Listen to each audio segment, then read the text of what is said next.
So ఈ hair transplantation గురించి చాలా మందికి రకరకాల మిత్స్ ఉంటాయి. So I'll be glad if you can talk about those myths. చాలా మందికి ఏంటంటే హెయిర్ ట్రాన్స్ప్లాంట్ చేయడం వల్ల బ్రెయిన్ డ్యామేజ్ ఉంటుందని. సో మనం చేసేది ఏంటంటే స్కిన్ పైన ఉంటాం. స్కిన్ కి స్కాల్ప్ లో మనకి 5 లేయర్స్ ఉంటాయి. సో అందులో మన స్కిన్ లో ఎపిడెర్మిస్, డెర్మిస్ ఉంటుంది. సో ఈ డెర్మిస్, ఎపిడెర్మిస్ లేయర్ లోనే ఉంటాం మనం, మొత్తం అంతా ఉండేది కూడా. అంతవరకు వెళ్ళాం. బ్రెయిన్ వరకు వెళ్ళాలంటే దానిపైన పయోమీటర్ అంటాము, స్కల్ ఒకటి ఉంటుంది. స్కల్ పైన మజిల్స్ ఉంటాయి, మస్కులర్ లేయర్ ఒకటి ఉంటుంది. సో వాటి పైన ఉంటాం కాబట్టి సో అంత క్లారిటీ ఉంది.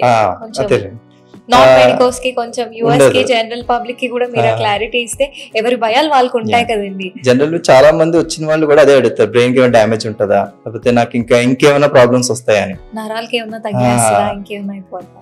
సో ఏంటంటే మనకి నరాలు ఇప్పుడు నర్వ్ డ్యామేజ్ కానీ, సో బ్లడ్ వెజల్స్ కానీ, చాలా బ్లడ్ సప్లై కూడా స్కాల్ప్ కి థిక్ గా ఉంటుంది, బాగా ఎక్కువగా ఉంటాయి, బోల్డ్ సప్లై ఉంటుంది. బహుశా అందుకేనేమో హెయిర్ ట్రాన్స్ప్లాంటేషన్ అయిన వెంటనే స్కాల్ప్ అంతా కొంచెం స్వెల్లింగ్ ఉండి రెడ్ గా ఉండేసరికి జనాలు చూసి భయపడతారు. సో అది ఎన్ని రోజుల్లో సెటిల్ అవుతుంది? సో ఆ స్వెల్లింగ్ అనేది స్టార్టింగ్ ఒక 4 days or 5 days మాక్సిమం ఉంటుంది అంతే.